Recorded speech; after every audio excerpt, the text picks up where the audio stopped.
Tired of manually juggling contact lists? Let's get your Excel contacts seamlessly into Google Contacts. First, we need to format your Excel spreadsheet. Google Contacts like specific column headers. Ensure you have columns for first name, last name, email, phone, and any other details you want to import. Make sure each contact is on a new row. It's crucial that your column headers are exactly as Google expects them. For example, first name not first name with an extra space. Check the spelling carefully. Once your spreadsheet is perfectly formatted, save it as a CSV, separated values file. Go to File, then Save As, and choose CSV, delimited from the Save As type drop-down. This is the format Google Contacts understands.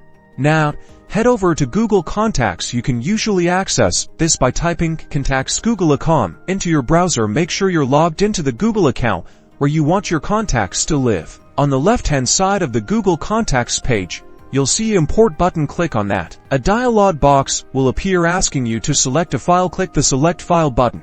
Navigate to where you saved your CSV file and select it, then click Open. Google will now process your file. You'll see a progress indicator depending on the size of your contact list. This might take a few moments. And there you have it. All your contacts from Excel are now beautifully organized in your Google Contacts. You can now access them on your phone, tablet, and any other services linked to your Google account. Happy contacting!